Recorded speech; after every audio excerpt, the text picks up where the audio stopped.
อันนี้บันส่วนโอ้อันนี้ก็คือ FC ได้นี่ FC อี ตัว ซี ได้ สองสามสี่ห้าหกเจ็ดแปดเก้าสิบ11 12 13 14 15 16 17 18 19 20 21 22 23เอาอันนี้ก็คือสำหรับเงิน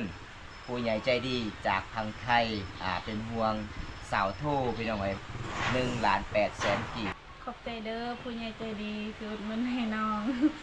ขอให้อายุดีมีแห้ง สิเอิ้นนั่นน่ะดีบ่อ้นเพราะบ้านดองอ้นก็เอิ้นแล้วแต่ผู้สิเอิ้น อ๋อพ่อบ้านน้องเนาะที่รู้จักได้เด้อ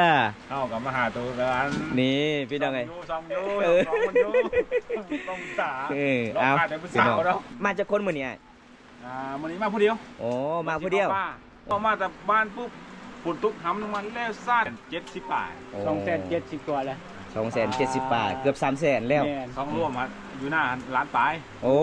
สองร่วม โอ้โดย ทางแล้วล่ะ โอ้ ทางแล้วพอได้ลงกิน มื้อนี้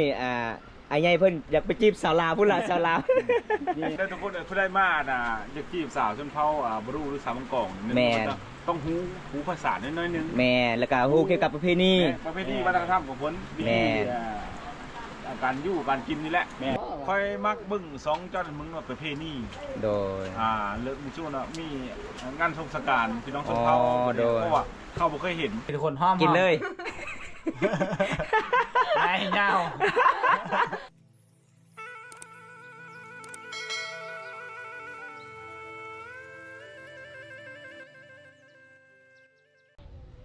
เอาทักสวัสดีทุกคนสวัสดีบรรยากาศยามเช้าๆพี่น้องเอ้ยสวัสดี FC เก่า FC ใหม่เมื่อสุขสุคนพี่น้องที่เข้ามาติดตามรับชมมื้อนี้พี่น้องเอ้ยมื้อนี้บ่าวตากามาอยู่ในหมู่บ้านแก่งอาลองสาวบ้านแก่งอาลองพี่น้องหมู่บ้านนี้ขึ้นกับเทศบาลเมืองน้องเฮาทุกคนเลยเป็นหมู่บ้านที่กว้างที่สุดในเขตชนบทพี่น้องเมืองน้องเฮาทุกคนมื้อนี้บ่าวตากามาเยี่ยมมายามสาวโทคือเก่าพี่น้องมื้อนี้มีข่าวดีๆมีผู้ใหญ่ใจดีจากประเทศไทยบ่าวตามาสะพายให้น้องพี่น้องเพราะว่าเรื่องของน้องตอนนี้ก็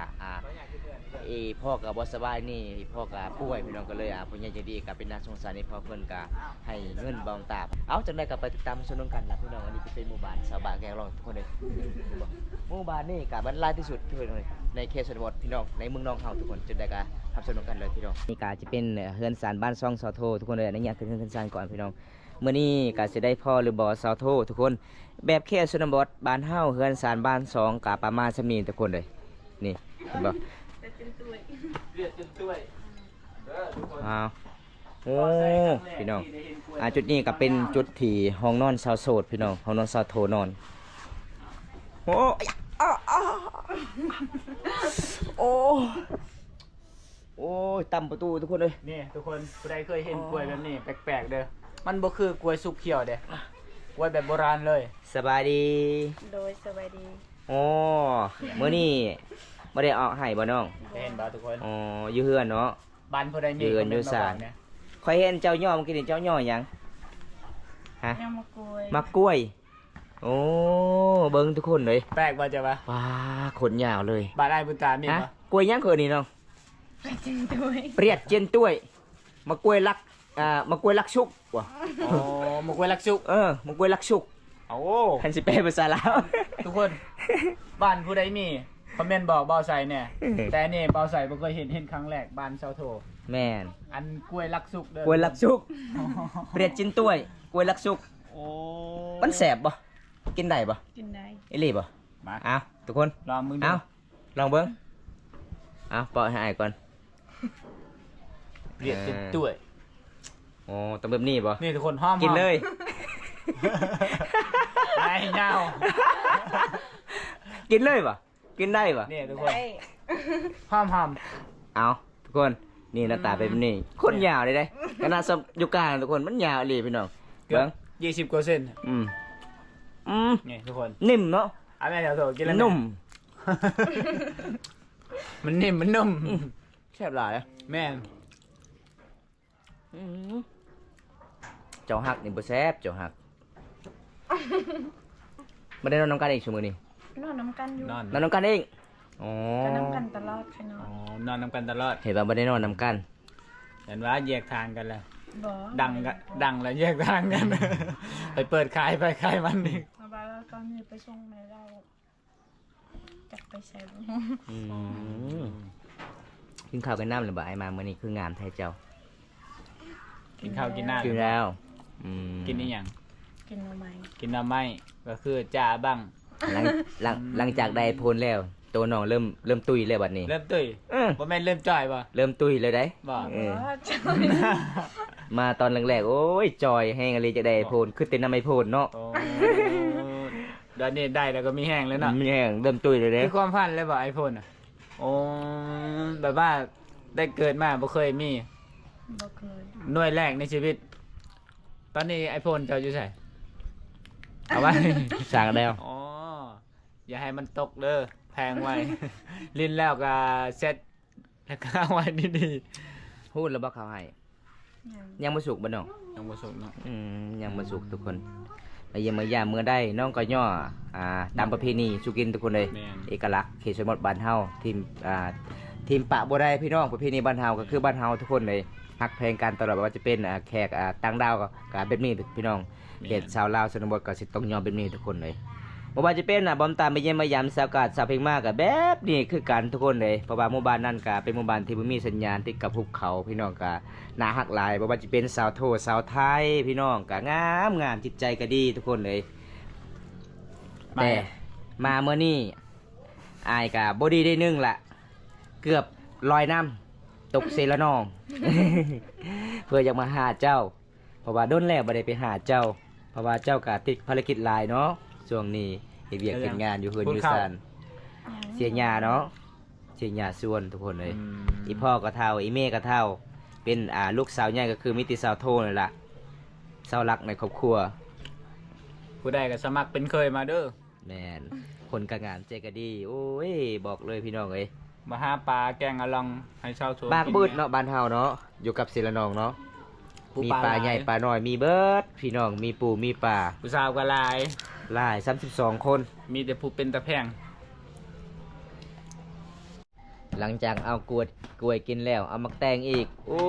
ย พี่น้องเอ้ยมัดคำสิเว้าใจดีหลายพี่น้องเอ้ย มียังกินจนเบิด แม่น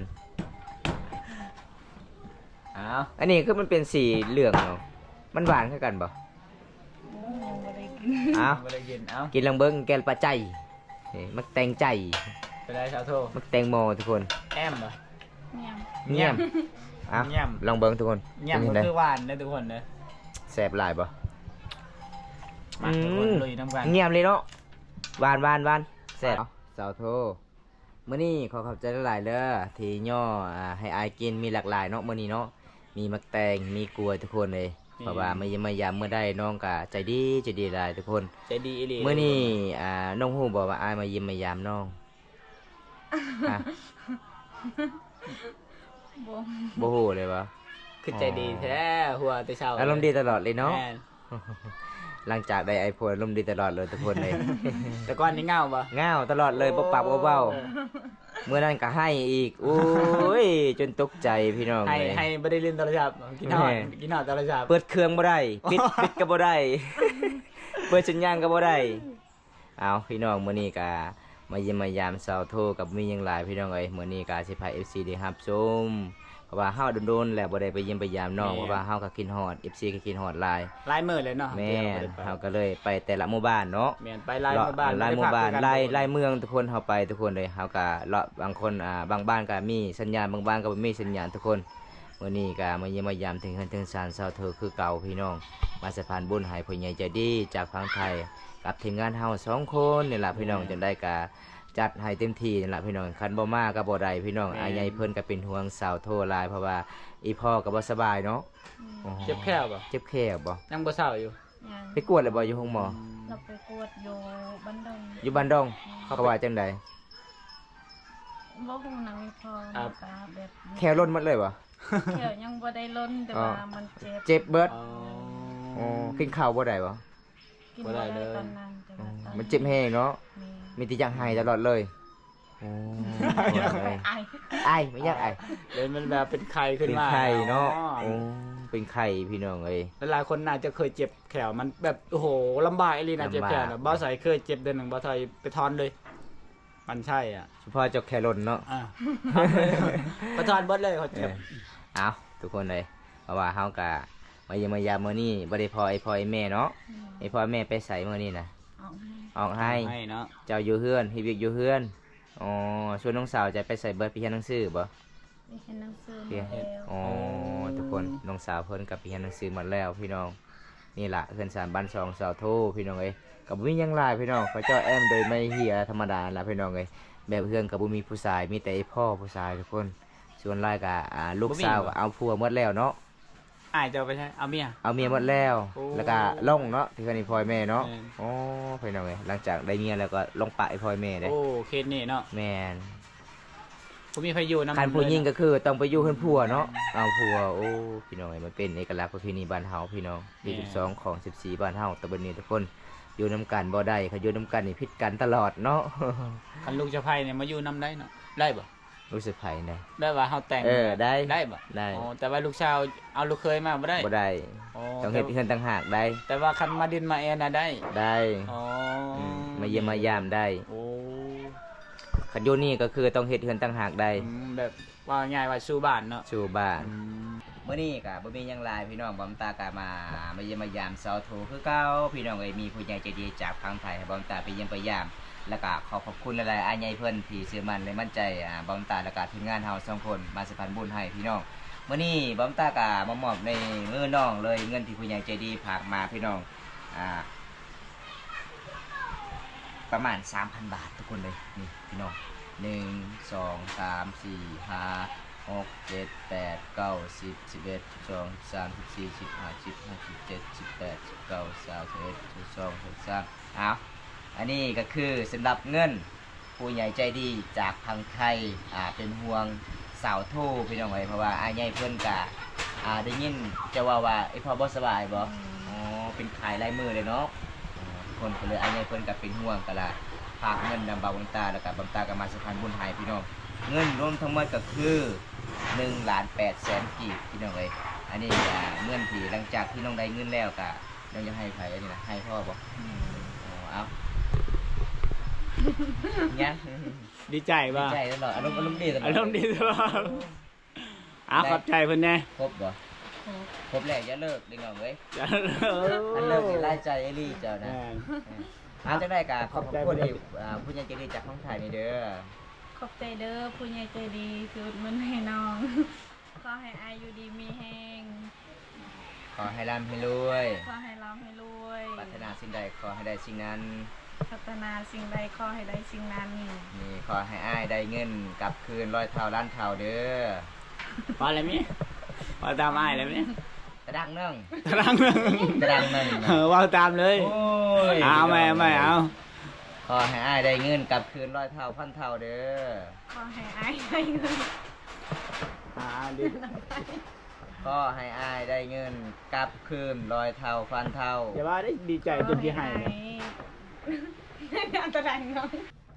เอาพี่น้องมื้อนี้ก็ขอขอบคุณหลายๆอ้ายใหญ่เพิ่นจากพังไทยขอให้อ้ายอยู่ดีมีแฮงขอให้ร่ำให้รวยปรารถนาสิ่งใดขอให้ได้สิ่งนั้นมื้อนี้บอมตาแล้วก็มามอบในมือน้องๆแล้วก็คือน้องสาวโทกับอ้ายใหญ่เพิ่นก็เป็นห่วงสาวโทหลายเพราะว่าสาวโทกับอีพ่อก็บ่สบายเนี่ยเป็นขายลายมือแล้วจังได๋ก็ขอให้ไอ้สาวโทขอไอ้พ่อผู้ใหญ่ใจดีจากพังไทยนี่เด้อ ขอบใจเพิ่นแน่ เอาขอบใจนี่เด้อ ขอบใจเด้อผู้ใหญ่ใจดี ที่อุดหนุนให้น้อง ขอให้อายุดีมีแฮงขอให้ร่ำให้รวย พัฒนาสิ่งใดขอให้ได้สิ่งนั้น ให้ได้กลับคืน100 เท่าพันเท่า ให้ได้กลับคืน100 เท่าพันเท่า แล้วก็ขอให้อายุดีมีแฮง น้องก็มีแต่ความขอบใจนี่แหละเนาะ แม่น บอกภาษาบรู เว้า เจ้า ภาษาบรูบ้านเฮาเลยน้องเอ้ย แม่น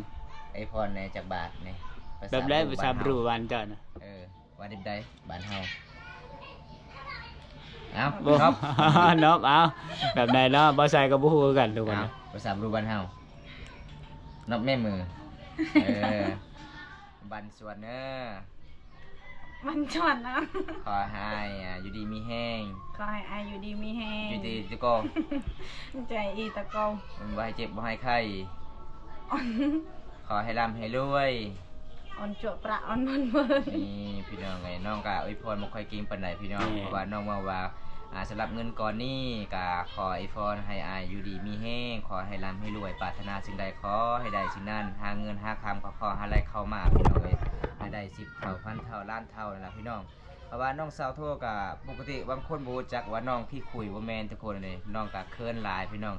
มักยิ้มตลอดพี่น้องใครไม่ลาเว้าก็ยิ้มเลยพี่น้องเอ้ยน้องอารมณ์ดีเด้แต่ว่ามาเฮือนมาศาลน้องก็มีหยังก็น้องก็ต้องย่อกินพี่น้องเป็นตามประเพณีในชาวลาวบ้านเฮาทุกคนเอาจะได้บ้ำตากะขอขอบคุณอีกเทื่อนึงผู้ใหญ่ใจดีจากฝั่งไทยหรือว่า FC หลายๆคนว่าจะเป็นในประเทศและต่างประเทศที่เข้ามาติดตาม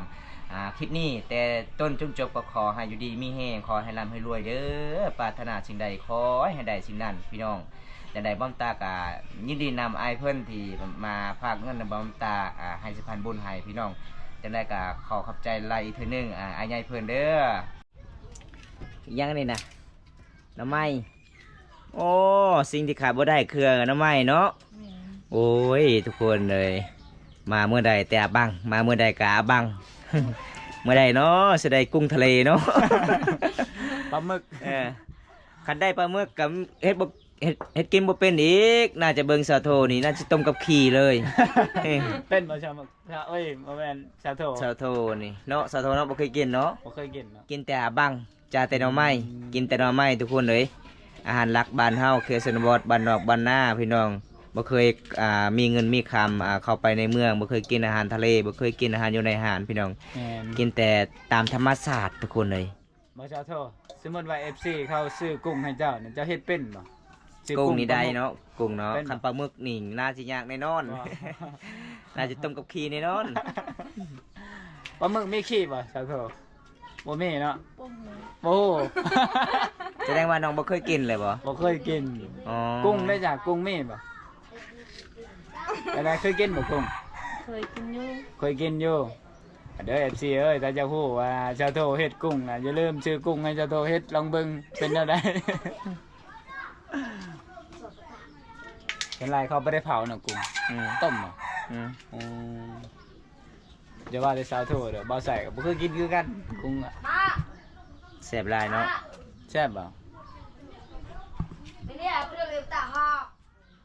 กำลังห้องช่วยกำลัง อิหยังหองชุย น้องเฮาว่าสิไปเฮ็ดหนัง อยู่ไสต่อนะจะเห็นต่อนะต่อหยังต่อหัวเสือบ่ ตอนใหญ่ๆอ่ะนะหัวปูๆนะ ไปเอาน่ะสาโทไป ย่า แซ่ น บเด้ อาญาน ย่าน ยานตอก ย่านมันทั้งบ่หรือย่านมันตอดเมื่อวานนี่เบาใส่นี่เกือบงัวทั้งได้ในภูนะเมื่อวาน เกือบงัวไหล งัวมีลูกอ่อน สาวมอมสาวหอมสาวแมวโอ้ยตีกันอึกกระทึกอยู่สลามใหม่ โอ้บ่แม่นมันหกบ่ล่ะบ่ บ่ได้หู อีกอย่างนั่นน่ะน้ำปลาแดกบ่ บ่แม่น น้ำหยังจะใส่แจ่วจ้ะนะ สูตรได้ น้ำหยัง สูตร น้ำสร้าง สูตรสาวมังก น้ำเป ร ล่าธรรมดาพี่น้องน้องก็บ่มีปลาแดกถึงพี่น้องคิด ก้อย ว่า แจ่วใช้น้ำ แม่บ้านเฮาแบบมีแต่เกลือเป็นนัวมักเผ็ดแล้วก็กินไปเลยเด้ เจ้า ป้าจังมาดีแท้สาโท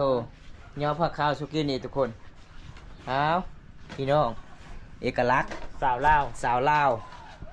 เผามังกอง แม่น หมู่บ้านแก่งอาล่อง งามอองล่องพี่น้องเอ้ย งามทั้งจิตงามทั้งใจงามทั้งโตพี่น้องโธ่เป็นยังไงดีใจจักเปอร์เซ็นต์น้อง ลอย 100%แล้วเนาะอ๋อน้องฮู้ว่าอายายเพิ่นฝากเงินมาจากประเทศใดบ่ฮู้เลยบ่อ๋อเพราะว่าไอ้ใหญ่เพิ่นก็เป็นห่วงน้องว่าบ่มียาจะเข้าห้องหมอเนาะเป็นปัว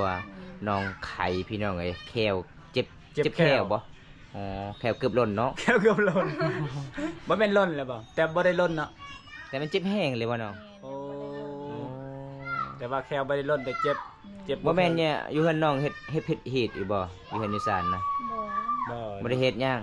อ๋อ มา ก็คือ เฮ็ดตอนนั้นเฮ็ดแล้ว อ๋อก็คือมีแต่พอเจ็บแขวซื่อๆอ๋อบ่มีเงินไปกวดอยู่ห้องหมอไปกวดตอนนั้นก็ยังบ่ดีเนาะเงินทำบ่หลายเนาะอ๋อทุกคนเอ้ยมื้อนี้ก็บ่มีหยังหลายมาเยี่ยมมายามสาวโทคือเก่าพี่น้องมาสะพานบุญให้ผู้ใหญ่ใจดีจากฝั่งไทยพี่น้องเอ้ยอันนี้ก็คือเงินก้อนนี้เฮาก็มอบในมือน้องๆแล้วนี่ล่ะหลังจากนั่งเล่นน้ำเองก็อายแล้วน้องจะไปใส่ต่อจังหน่อยนี่นะ ไปหาน้อง ไปหาหน่อไม้อ๋อไปหาอยู่ไสน้อง อยู่สวน ไปหลายคนบ่ฮะ บ่ บ่ โอ้ ฮู้อาหารหลักบ้านเฮาก็คือหน่อไม้เนาะสิ่งที่ขาดบ่ได้คือหน่อไม้ภาษาบ้านเฮาเอิ้นอาบัง อะบัง นี่ ขาดอะบังก็คืออดเลย อดเลย งามก็เพราะกินอะบังนี่แหละทุก แม่ คน น เลย ไปทางไหนก็มีแต่หน่อไม้บ้านเฮาเอิ้นหน่อไม้ก็คืออาบังพี่น้องคันบ้านเฮาเอิ้นกระจังก็คือเสียงหัวนี่ล่ะ แม่นเนาะสะโทเนาะ แม่นบ่กระจังบ่ กระจังก็คือเสียงหัวแซวพี่น้อง หัว เอ้ย เราะ เอ้าจังได๋ก็บอมตากะสิปิดไว้ซุนี้ก่อนพี่น้องเอ้ยพอได้รับชมคลิปนี้แล้วก็ขอให้อยู่ดีมีแฮงขอให้ร่ำให้รวยปรารถนาสิ่งใดขอให้ได้สิ่งนั้นพี่น้องเอ้ยบ่ว่าจะเป็น FC เก่า FC ใหม่พี่น้องในประเทศต่างประเทศก็มื้อนี้รับชมคลิปแต่ต้นจนจบบอมตากะเสียมลาพาจาก FC หลายๆคนเด้อคลิปหน้าพบพอกันใหม่ขอกล่าวคำว่าสบายดีบ๊ายบายเอาทุกคนจะได้บอมตากะสิปิดไว้ซุนี้ก่อนพี่น้องคลิปนี้หลังจากที่บอมตามาเล่นแม่แอนสาวลาวในหมู่บ้านนี้พี่น้องก็คือสาวโทพี่น้องเอ้ยมื้อนี้บอมตากะมาสะพานบุญให้ผู้ใหญ่ใจดีจากฝั่งไทยมื้อนี้ได้พ่อยูทูบเบอร์คนดังพี่น้องเอ้ยไอ้ใหญ่ยูทูบเบอร์ลาวเฮาพี่น้องจังได้กับบอมตาทักทายไอ้ใหญ่เพิ่นก่อนพี่น้องนี่พี่น้องเอ้ยสวัสดีบันสวน สวัสดี โอ้ สวัสดี อันนี้ก็คือ FC ได้นี่ FC อี ตัว ซี ได้ ซื้อว่าจังไหนเนาะไอ้ เออ ซื้อว่าจังได ฮะ ซื้อซองไอ้ว่าจังได จักสิเอิ้นนั่นแหละดีบ่เอิ้นพอบ้านดองเอิ้นก็เอิ้นแล้วแต่ผู้สิเอิ้น อ๋อพอบ้านดองเนาะพอบ้านดองพี่น้องเอ้ยนี่ละพี่น้องยูทูบเบอร์ใหญ่ในลาวเฮาพี่น้องเอ้ยยูทูบเบอร์คนดังได้พอครั้งแรกพี่น้องยินดีที่รู้จักได้เด้อ เฮาก็มาหาตัวร้าน นี่พี่น้องเอ้ย ซองอยู่ซองมันอยู่ต้องตา เอา ลงแต่ผู้ พี่ สา น้อง วเนาะ เนี่ยแม่น ต้อง อ่ะ ซ่อมมันอยู่ดอก มาจากคนมื้อนี้อ่ะ มื้อนี้มาผู้เดียว โอ้มาผู้เดียว โอ้ มันอยู่คือบ่คักมื้อนี้หาเลาะมันว่ะ โดย ออกมาแต่บ้านปุ๊บฝนตกหำลงมาแล้วซาดมัน โอ้ มาอยู่นี่แหละ โดย หาคันบ่ฝนบ่ตกก็บ่พอบ่บุญตา แม่นมื้อนี้ได้พอครั้งแรกทุกคนเลยส่วนหลายบ้านตาก็ติดตามพ่อบ้านดองตลอดพี่น้อง แล้วก็มี ตัวโย มีนักแสดงอีกพี่น้องโอ้ยมีผลงานเพลงแสดงละครหลากหลายเลยทุกคนเพราะว่าอ้ายใหญ่เพิ่นก็โอ้ยพี่น้องเอ้ยสองดังในในประเทศลาวเฮาพี่น้องประมาณจักแสนเลยอ้ายจักซับแล้ว 200,000 บาท โอ้พี่น้อง200,000ปลายทุกคนเลย 270 บาท โอ้ 270กว่าแล้ว 270บาทเกือบ300,000แล้ว แม่น สองร่วมครับอยู่หน้าร้านปลาย โอ้ สองร่วม โอ้โดย ล้างแล้วล่ะ โอ้ ล้างแล้วคนในโรงพิมพ์ พี่น้องเอ้ย ยูทูบเบอร์ดังที่สุดใน แม่ ลาว อืม คน มื้อนี้ไอ้ใหญ่เพิ่นอยากไปจีบสาวลาวพุ่นล่ะสาวลาว นี่คนดังเด้อนี่ ดี นะ ดหูภาษาก่อน เออ